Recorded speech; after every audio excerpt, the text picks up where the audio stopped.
Welcome back class. So last class में हम अपनी एक्सरसाइज 3.5 पढ़ रहे थे, जहाँ पे हमने क्वेश्चन नंबर 2 के फर्स्ट और सेकंड पार्ट के सॉल्यूशंस देख लिए थे। आज हम उसी क्लास को आगे कंटिन्यू करने जा रहे हैं और अपने थर्ड पार्ट का सॉल्यूशन देख रहे हैं। तो थर्ड पार्ट में मुझे गिवन है Yash scored 40 marks in a test getting 3 marks for each right answer and losing 1 mark for each wrong answer. कह रहे कि एक यश जो है स्टूडेंट, उसने 40 मार्क्स स्कोर किया एक टेस्ट में, जहां पर वो उसे 3 मार्क्स जो थे हर करेक्ट क्वेश्चन के लिए मिलते थे और 1 मार्क्स उसके हर रॉन्ग आंसर के लिए डिडक्ट कर लिए जाएंगे। इसके बाद वो कहते हैं had 4 marks been awarded for each correct answer and 2 marks been deducted for each incorrect answer, then Yash would have scored 50 marks.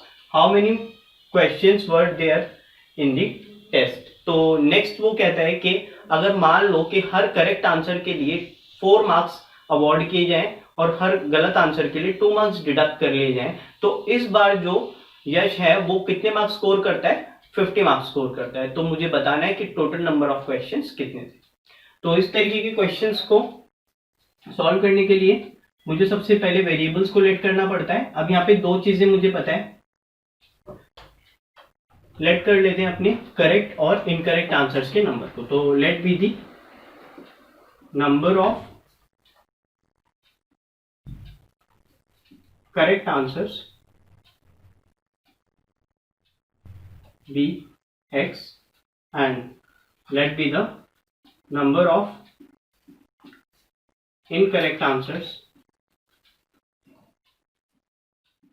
be y। तो अब अगर मैं बात करूं अपनी कंडीशन नंबर फर्स्ट की, तो कंडीशन नंबर फर्स्ट में उसने क्या बोला है, हर करेक्ट के लिए मुझे कितने मार्क्स अवॉर्ड किए जा रहे हैं? 3 मार्क्स। तो एक्चुअल में कितने क्वेश्चंस उसने करेक्ट करे मुझे नहीं पता, मैंने लेट कर लिया x क्वेश्चन करेक्ट किए। तो हर क्वेश्चन के लिए कितने मार्क्स मिल रहे हैं? 3। तो उसको टोटल मार्क्स कितने मिलेंगे? 3x मिलेंगे। ऐसे ही हर जो गलत क्वेश्चन है उसके लिए उसके कितने मार्क्स डिडक्ट हो रहे हैं? 1 मार्क डिडक्ट हो रहे हैं। और उसने कितने क्वेश्चंस गलत किए? हमने लेट किया y क्वेश्चंस गलत किए। अब जो उसने सही किया और जो उसने गलत किया, इन दोनों के बीच का जो डिफरेंस है कम करना पड़ेगा, हटाना पड़ेगा मुझे। मान लो उसने इतने सही कर दिए, उसमें से गलत भी करे होंगे कुछ क्वेश्चन, तो वो वाले नंबर्स को मुझे माइनस करना पड़ेगा। तो ये सब करने के बाद जो मेरा टोटल उसको मार्क्स मिलते हैं वो कितने मिलते हैं? 40 मार्क्स मिलते हैं। अब यहाँ पर y कितने साथ वेरिएबल लगा होगा? 1 लगाए, क्यों? 1 मार्क डिडक्ट हो रहा है। मान लो यहाँ 2 मार्क्स डिडक्ट होंगे जैसे, तो यहाँ पर हम क्या लगा देंगे? 2 लगा देंगे, जैसे कि हमें कंडीशन नंबर सेकंड में दिया हुआ भी है। क्या दिया हुआ है कंडीशन नंबर सेकंड में? कह रहे कंडीशन नंबर 2 के अंदर 4 मार्क्स जो है दिए जाते हैं करेक्ट के लिए और 2 मार्क्स डिडक्ट कर लिए जाते हैं किसके लिए? इनकरेक्ट के लिए। तो कंडीशन नंबर 2 के अंदर उसने करेक्ट क्वेश्चन अभी भी x ही करे और इस बार कितने मार्क्स मिल रहे हैं? 4। उसने गलत क्वेश्चन अभी भी y करे और उसको कितने मार्क्स डिडक्ट हो रहे हैं? 2। तो यानी टोटल मार्क्स को 2 डिडक्ट करवा देगा अपने 4x में से, 2y को डिडक्ट कर दूंगा। तो अब जो उसके पास टोटल मार्क्स आएंगे वो कितने आएंगे? 50 आएंगे। तो यहाँ पर इसको मैं बोल देता हूँ इक्वेशन नंबर फर्स्ट और इसको बोल देता हूँ इक्वेशन नंबर सेकेंड। अब इस तरीके की इक्वेशंस में क्या करना है? सॉल्यूशन करने के लिए 3 मेथड्स होते हैं, किसी को भी यूज कर लो जो आपको कंफर्टेबल लगे। डायरेक्टली तो यहाँ पर कोई भी नहीं लग रहा, तो एलिमिनेशन यूज कर लेते हैं, वो मेरे को ज्यादा सिंपल लग रहा है। यहाँ पर देखो ऊपर y के वेरिएबल को 2 बनाना इजी है, तो मैं क्या करता हूँ ऊपर वाली इक्वेशन में यहाँ पे 2 मल्टीप्लाई कर देता हूँ। तो मल्टीप्लाई करते हैं 2 in equation first. Equation first क्या है मेरी? 3x minus Y is equals to 40 और इस पूरी इक्वेशन में क्या मल्टीप्लाई कर रहा हूँ? 2। तो यहाँ भी 2 मल्टीप्लाई होगा और ये 40 से 2 मल्टीप्लाई होगा तो ये कितना हो जाएगा? 80 हो जाएगा। ये अंदर यहाँ 2 मल्टीप्लाई करूंगा तो ये कितना बन जाएगा? 6 और यहाँ भी कितना हो जाएगा? 2 है। तो ये इक्वेशन चेंज हो गई। इसको जैसे मैंने बोल दिया 3 से डिनोट कर देते हैं। तो अब क्या करना है मुझे? देखो यहाँ पे कोएफिशिएंट इक्वल हो गए, -2 और -2 है। तो अब क्या करूंगा? जब कोएफिशिएंट इक्वल हो जाएंगे तो मैं इनको एलिमिनेट करा लेता हूँ। तो क्या करते हैं? सब्ट्रैक्ट करते हैं 2 को फ्रॉम 3 से। तो 3 क्या है मेरी? 6x minus 2y is equals to 80 और इक्वेशन 2 क्या थी मेरी? 4x minus 2y is equals to 50। अच्छा, साइन चेंज हो जाएंगे, माइनस वाला प्लस, प्लस वाला माइनस और यहाँ पे माइनस। इसको माइनस करूंगा तो ये कितना हो जाएगा? 2x। ये कैंसिल आउट हो जाएगा और ये इनका डिफरेंस आ जाएगा कितना? 30। इसको मैं डिवाइड करूंगा तो x की वैल्यू कितनी मिल जाएगी? 15 मिल जाएगी। यानी उसने जो करेक्ट क्वेश्चंस करे वो कितने करे, 15 करे। अब निकालना है मुझे इनकरेक्ट क्वेश्चंस कितने किए, उसके लिए क्या करूंगा, इस x की वैल्यू को वापस से इक्वेशन में सब्स्टिट्यूट कर देते हैं, जो भी इजी दिखे। जैसे फर्स्ट वाली सिंपल है थोड़ी, फर्स्ट में रख दो, पुट कर देते हैं। x इज इक्वल्स टू कितना निकाला था, 15 in equation first. Equation first मेरी क्या थी, 3x minus Y is equals to 40। तो अब मुझे क्या करना है, x को हटाना है और यहाँ पर कितना रख देना, 15 रख देना है। तो ये कितना हो गया, 3 5 45 minus Y is equals to 40। इसको मैं दूसरी साइड ले जाऊंगा तो ये 40 में से 45 सब्ट्रैक्ट हो जाएगा और यहाँ माइनस का y है, इसको सॉल्व करूंगा तो डिफरेंस आ जाएगा, कितना आंसर आएगा, 5 आएगा। तो यानी जो इनकरेक्ट क्वेश्चंस थे वो कितने थे, 5 थे, और जो करेक्ट क्वेश्चंस थे वो कितने थे, 15 थे। आई होप आपको ये पार्ट समझ आया होगा। इसके नेक्स्ट पार्ट की तरफ चलते हैं। ओके, चलते हैं अपने नेक्स्ट पार्ट की तरफ, जो है हमारा पार्ट नंबर 4। देखते हैं इस क्वेश्चन में हमें क्या गिवन है। क्वेश्चन के अंदर दिया हुआ है, places A and B are 100 kilometre apart on a highway. One car starts from A and another from B at the same time. If the car travels in the same direction at a different speed, they meet in 5 hours. If they travel towards each other, they meet in 1 hour. What are the speeds of the two cars? तो सबसे पहले हम यहाँ पे question को समझ लेते हैं, हमें क्या दिया हुआ है। इसको मैं एक आपको छोटा सा डायग्राम बना के उसके थ्रू समझाता हूँ तो आपको ज्यादा अच्छे से समझ में आएगा। उसने मुझे कहा है क्वेश्चन में कि 2 पॉइंट्स है मेरे, एक है मेरा पॉइंट A और एक है पॉइंट B, और ये जो A और B पॉइंट के बीच का जो डिस्टेंस है ये कितना है, 100 किलोमीटर है। और कह रहा है कि एक कार पॉइंट A से और एक कार पॉइंट B से सेम टाइम पे चलना स्टार्ट करती है और साथ ही साथ वो सेम डायरेक्शन में भी चलती हैं। तो जो कार है वो आफ्टर 5 आवर्स दे मीट, यानी वो अगले 5 घंटे बाद जाकर क्या करती है, कार एक दूसरे से मिलती है। यानी एक कार है जो पॉइंट A से चलना स्टार्ट करती है और वो यहां से यहां तक गई इस पॉइंट पे 5 घंटे में, और एक कार B है जो यहां से यहां तक गई नेक्स्ट 5 आवर्स में। अच्छा, अगर इन दोनों कार्स की स्पीड सेम होती और ये सेम टाइम तक ट्रैवल करती तो एक बात तो हमें पता थी, ये कभी मिलती नहीं। तो यहाँ पर एक चीज हमें साफ हो गई कि एक कार जो है वो फास्ट ट्रैवल कर रही है और एक कार थोड़ी स्लो स्पीड से ट्रैवल कर रही है, तभी वो दोनों कार्स क्या कर रही है, मिल रही है। मान लो दोनों कार्स अगर इक्वल डिस्टेंस इक्वल स्पीड से ट्रैवल करेंगी तो इक्वल टाइम में ट्रैवल करती, यानी कुछ फर्क नहीं आता और वो कभी मीट नहीं करती। तो इसलिए यहाँ पे एक चीज हमें पता लगी कि एक कार क्या कर रही है, फास्ट ट्रैवल कर रही है और दूसरी कार थोड़ा स्लो ट्रैवल कर रही है। तो 5 घंटे बाद वो पॉइंट मान लो यहाँ पर मिलती है पॉइंट सी पर। तो अब क्या है यहाँ पर एक चीज कि यहां से ये एक डिस्टेंस है मेरा पूरा का पूरा, यहां से ये AC वाला डिस्टेंस और एक यहाँ पे डिस्टेंस करा हुआ BC वाला डिस्टेंस। तो अगर अब मैं बात करूं कि AC डिस्टेंस ये A से लेके C तक का डिस्टेंस कितना है, तो आप इसको कैसे कैलकुलेट करोगे, उसके लिए हमें एक सिंपल सा फॉर्मूला स्पीड डिस्टेंस का जो हम छोटी क्लासेस से पढ़ते हुए आ रहे हैं वो हमें पता है। जो डिस्टेंस होता है वो इक्वल होता है स्पीड इनटू टाइम के। ये एक सिंपल सा बेसिक फॉर्मूला है जो सभी को पता होता है कि time into speed is equal to distance, की जितनी स्पीड से हम ट्रैवल कर रहे हो, जितने टाइम के लिए ट्रैवल करते हैं, उन दोनों को मल्टीप्लाई कर दो तो वो बराबर आता है किसके, डिस्टेंस के बराबर आता है। तो सबसे पहले मैं यहां पर क्या करता हूं, लेट कर लेता हूं, let be the speed, let be the speed of car A B X और let be the speed of car B B Y। हमने मान लिया कि जो A पॉइंट से चल रही है वो कार A है और जो B पॉइंट से चल रही है वो कार B है, और A पॉइंट से जो कार चल रही है वो कार A, उसकी जो स्पीड है वो कितनी है, X किलोमीटर पर आवर की स्पीड है, X किलोमीटर पर आवर, और ये Y किलोमीटर पर आवर की स्पीड है। अब ये x किलोमीटर पर आवर की स्पीड से कितनी देर तक डिस्टेंस ट्रैवल कर रही थी, कितनी देर तक चली वो सी पॉइंट तक पहुंचने के लिए, आप कहोगे सर वो चली 5 घंटे। तो यानी अगर मैं बात करूं डिस्टेंस कितना होगा, तो स्पीड तो थी इसकी कितनी, x थी a की, और टाइम उसने कितना लिया 5, तो यानी ये कितना हो गया डिस्टेंस ट्रेवल उसका 5x हो गया। तो यानी A से लेके उसने C तक जो डिस्टेंस ट्रेवल करा वो कितना डिस्टेंस ट्रेवल किया 5x ट्रेवल किया। आई होप आपको समझ आया होगा ये कैसे आया। ऐसी अगर मैं बात करूं जो हमारा B पॉइंट से जो कार B चलना स्टार्ट करी थी वो C पॉइंट तक कितने घंटे में पहुंची, सेम दोबारा से 5 ही घंटे लगे, लेकिन इस बार स्पीड x की नहीं थी, स्पीड किसकी थी y की थी। तो यानी जो डिस्टेंस ट्रेवल हुआ वो कितना हो गया 5y हो गया। यानी यहाँ पर x की जगह क्या आ गया सिंपली y आ गया। तो अब आपको ये सिंपल सी चीज आपको समझ आ गई होगी कि x और y कहां से आए और क्यों ऐसा हुआ।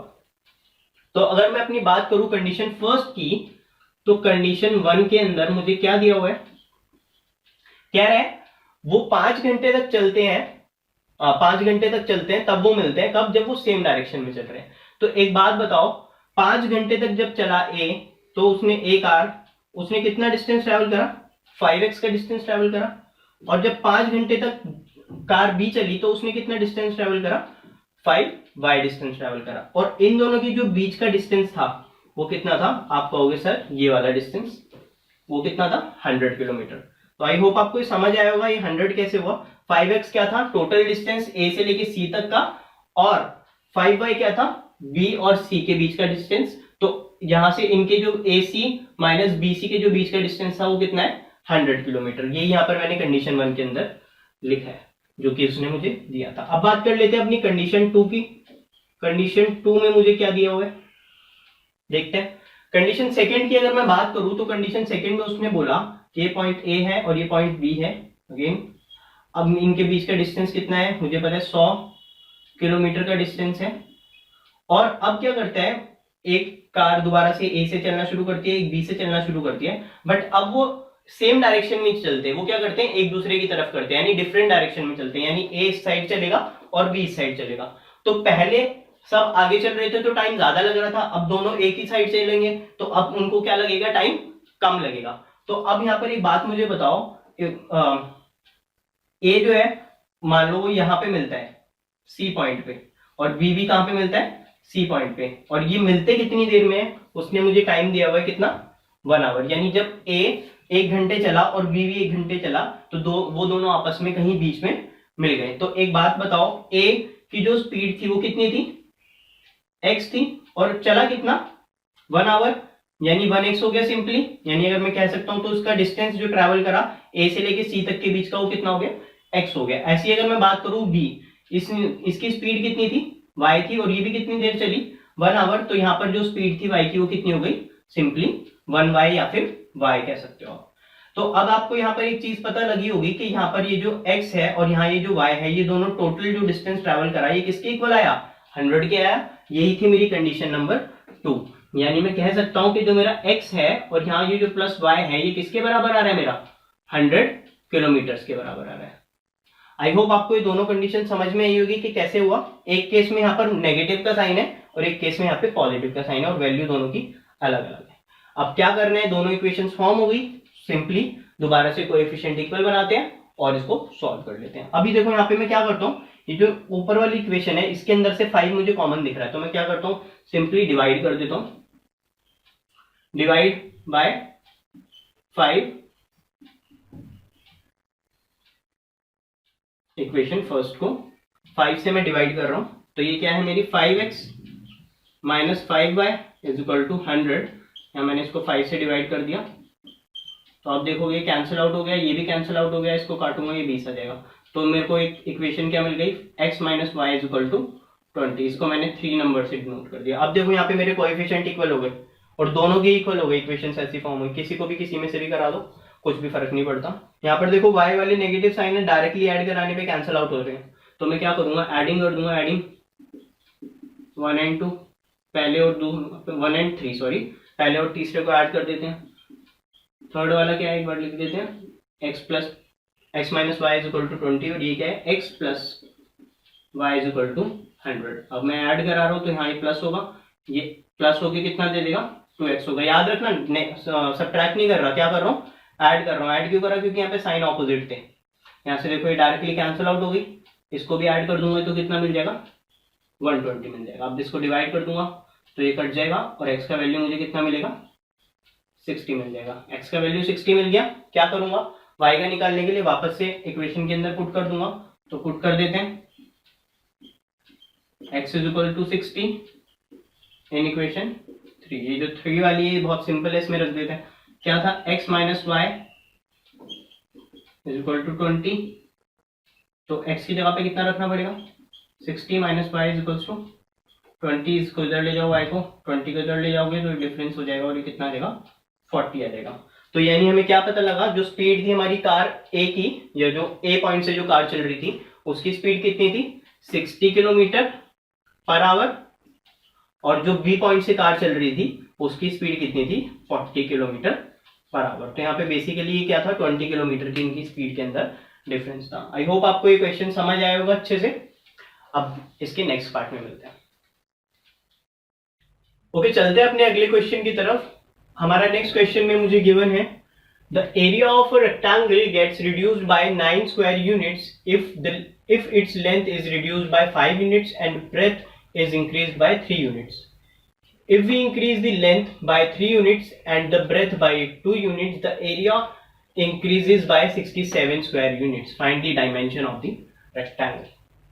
तो यहाँ पर अभी इस वाले क्वेश्चन में हमें दो कंडीशंस दी हुई हैं। एक में उसने क्या करा है, अगर सबसे पहले तो हम बात करते हैं अपने रेक्टेंगल की और उसके एरिया की, कि रेक्टेंगल का एरिया कैसे निकलता है। तो ये जो रेक्टेंगल का एरिया है, इसको निकालने का एक बड़ा सिंपल सा फॉर्मूला होता है, L इंटू बी, यानी लेंथ इंटू ब्रेथ। जैसे ये इसकी लेंथ है और ये इसकी क्या है, ब्रेथ है। तो सबसे पहले हम काम क्या करते हैं, लेट कर लेते हैं, let be the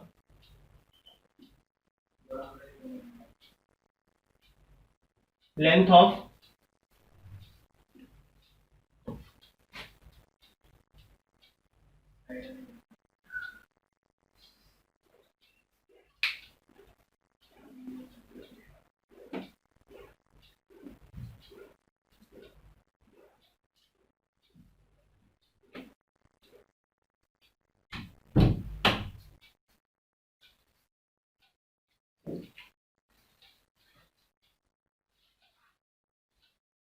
let be the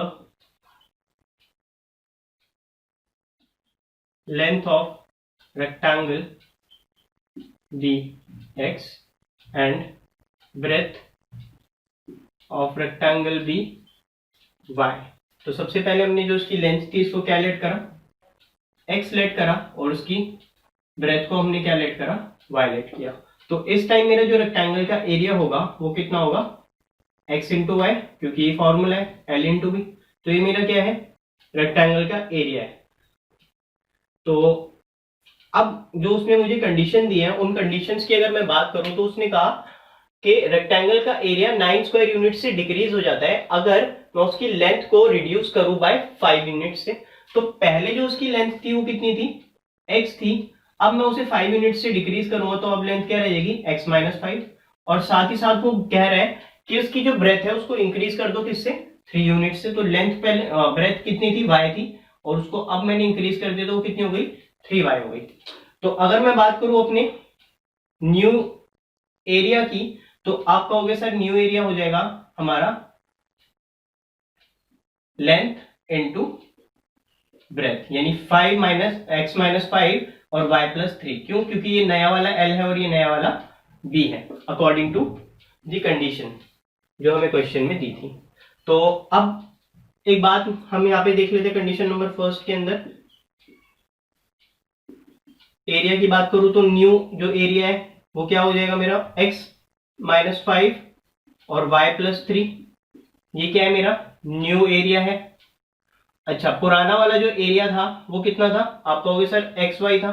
और न्यू एरिया क्या है, पुराने वाले एरिया से 9 स्क्वायर यूनिट्स कम है। तो पुराना एरिया ये था, इसमें से मुझे क्या करना पड़ेगा, 9 को माइनस करना पड़ेगा। तो अब ये मेरा क्या बन गया, न्यू एरिया बन गया। मैं दोबारा रिपीट कर देता हूं मैंने क्या किया। सबसे पहले हम बात करते हैं अपने एरिया की। जो मेरा ओरिजिनल ट्राइंगल था उसकी जो साइड थी वो क्या थी, x और y थी। उस हिसाब से जो मेरा एरिया बनता वो कितना बनता, xy बनता। अब जो न्यू एरिया मैं निकालूंगा तो वो किस हिसाब से निकलेगा, न्यू लेंथ और न्यू ब्रेथ जो उसने मुझे चेंजेस करने के लिए बोले थे। तो न्यू लेंथ में मैंने क्या करा, 5 माइनस करा, और नई वाली जो ब्रेथ है उसमें मैंने क्या करा, 3 ऐड करा। तो अब इससे जो मेरा एरिया निकला वो कितना निकला, पुराने वाले एरिया से 9 कम निकला। तो पुराना वाला एरिया कितना था, एक्स वाई था, इसमें से मैंने 9 को क्या कर दिया, सब्ट्रैक्ट कर दिया। अब बात कर लेते हैं अपने कंडीशन 2 की।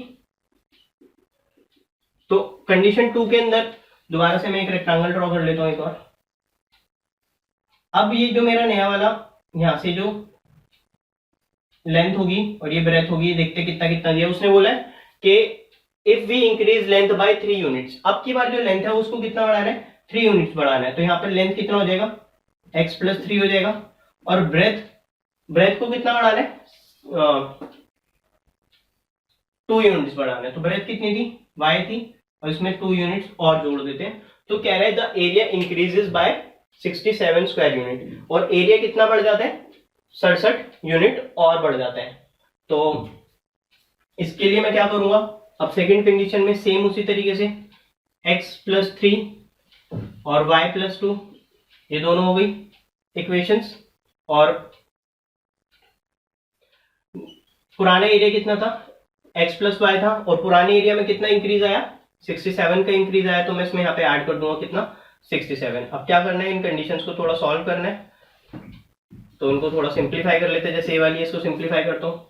यहाँ पे तो हो जाएगा x plus 5 bracket y plus 3 is equal to x y minus 9। इसको सॉल्व करता हूँ तो ये हो जाएगा आपका 5 into y, x into y, x y, और ये इससे मल्टीप्लाई होगा -3x हो जाएगा, ये यहाँ मल्टीप्लाई होगा -5y हो जाएगा, और ये 5 दिया माइनस का 15 is equal to x y minus 9। देखो यहाँ पे एक्स वाई कैंसिल आउट हो रहा है, कितना बचा, -3x हो गए पॉजिटिव का, 3x माइनस 5y माइनस 15, और ये माइनस का 9 है, दूसरी साइड आएगा तो ये क्या करेगा, +9 इज इक्वल टू 0 हो जाएगा। इसको मैं सॉल्व करूंगा तो ये माइनस का 6 हो जाएगा, यहाँ से ये 3x और ये 5y minus 6 is equal to 0। इसको हम बोल देते हैं इक्वेशन नंबर फर्स्ट। अब बात कर लेते हैं इसी तरीके से अपनी सेकंड कंडीशन की। सेकंड कंडीशन में देखो क्या दिया हुआ था हमें, x plus 3 is equal to y plus 2 is equal to 67, x y plus 67। अगर मैं इसको सॉल्व करूंगा तो ये हो जाएगा आपका x y plus 2x plus 3y, और इधर जाएगा +6 is equals to x y plus 67। इसको मैं कैंसिल आउट कर देता हूँ। तो आप देखोगे बचेगा कितना, 2x plus 3y plus 6 is equal to 67। इसको दूसरी साइड ले जाओगे तो 6 वहां जाके सब्ट्रैक्ट करेगा, और यहाँ पर ये कितना बना देगा, 61 बना देगा। ये हो गई हमारी इक्वेशन नंबर 2। ओके, तो हमारी यहाँ पे दो कंडीशंस आ गई, फर्स्ट वाली और ये सेकंड वाली इक्वेशन। अब यहाँ पे हम क्या करते हैं, इसको थोड़ा सिंप्लीफाई कर लेते हैं ताकि मेरा जो काम है वो थोड़ा इजी हो जाए। उसके लिए दोनों इक्वेशंस में कुछ कुछ वैल्यू को मल्टीप्लाई करना पड़ेगा, ऊपर भी और नीचे भी। तो मैं यहीं पे सॉल्व कर देता हूँ उसको। जैसे यहाँ पे ऊपर वाली इक्वेशन में देखो, यहाँ पे मेरे को 2 मल्टीप्लाई करना पड़ेगा। तो इस पूरी इक्वेशन में मैं इधर क्या करता हूँ, 2 से मल्टीप्लाई कर देता हूँ, ये तो 0 ही हो जाएगा। तो इसको 2 मल्टीप्लाई करूंगा तो ये अंदर कितना हो जाएगा, 6x हो जाएगा, और यहाँ भी 2 मल्टीप्लाई होगा तो कितना हो जाएगा 10y, और यहाँ पर ये कितना हो जाएगा 12 हो जाएगा। और इसको दूसरी साइड ले जाऊंगा इज इक्वल टू के, तो ये कितना हो जाएगा, इज इक्वल टू में 12 हो जाएगा। ऐसे ही नीचे यहाँ पर मुझे कितना चाहिए था, 3 चाहिए, तो यहाँ पे 3 मल्टीप्लाई करूंगा तो ये हो जाएगा मेरा 6, यहाँ भी 3 मल्टीप्लाई करूंगा तो ये हो जाएगा 9, और यहाँ भी 3 मल्टीप्लाई करूंगा तो ये हो जाएगा मेरा 3 से मल्टीप्लाई करने पे ये 3 और 18 183 हो जाएगा। आई होप यहाँ तक आपको समझ आया होगा। कुछ भी नहीं किया, इन दोनों का एलसीएम इक्वल करने के लिए मैंने इन दोनों का कोएफिशिएंट इक्वल करने के लिए यहाँ मल्टीप्लाई कर दिया किससे, 2 से, और यहाँ मल्टीप्लाई कर दिया किससे, 3 से। तो अब क्या करते हैं, सब सिंपली सब्ट्रैक्ट कर देते हैं फर्स्ट को फ्रॉम सेकंड से। सेकंड मेरी इक्वेशन दी हुई है कितना, 6x plus 9y is equal to 183, और फर्स्ट इक्वेशन क्या है, 6x minus 10y is equal to 12। इसको सॉल्व कर लेते हैं। तो ये माइनस वाला प्लस और ये प्लस वाला माइनस हो जाएगा, ये कैंसिल आउट हो गया। यहाँ से क्या करेंगे, इन दोनों को ऐड कर देंगे, ये कितना मिल जाएगा मुझे 19y हो जाएगा। यहाँ से मैं सॉल्व करूंगा, ये मुझे मिल जाएगा 171। अब क्या करेंगे, इसको 19 से डिवाइड करेंगे तो सीधा 9 पे कट जाएगा, y का वैल्यू मुझे कितना मिल जाएगा 9 मिल जाएगा। अब क्या करना है, y की वैल्यू को पुट करना है, put y is equal to 9 in equation first. Equation first मुझे क्या दी हुई है 6x minus 10y is equal to 12। यहाँ y की जगह कितना रख दूं 9 रख दूं, ये कितना हो जाएगा 90 और ये 12 और ये माइनस में यहाँ पे कितना है 6x है। इसको दूसरी साइड ले जाऊंगा तो ये 12 में प्लस कर देगा 90, तो 90 और 12 कितना हो गया 92 102 और ये कितना है 6x है। इसको 6 से डिवाइड कर देते हैं, 6 कम 6 4 बचा, 6 7 42, तो x का वैल्यू कितना मिल गया मुझे 17 मिल गया। आई होप आपको समझ आया होगा, x कितना मिला 17 आ गया और y कितना आया 9 आया। सो बस इतना ही था हमारे इस क्वेश्चन में। ओके, तो हमारी एक्सरसाइज 3.5 तक खत्म हो चुकी है। अब लास्ट एक्सरसाइज हमारी बची है सिर्फ एक्सरसाइज 3.6, जो काफी ज्यादा इंपॉर्टेंट है। अगर उसको आप ठीक से समझ लेते हो तो बाकी ये सब आपको इजी लगने लग जाएगा उसके आगे। सो बाय एंड मिलते हैं अपनी नेक्स्ट क्लास में।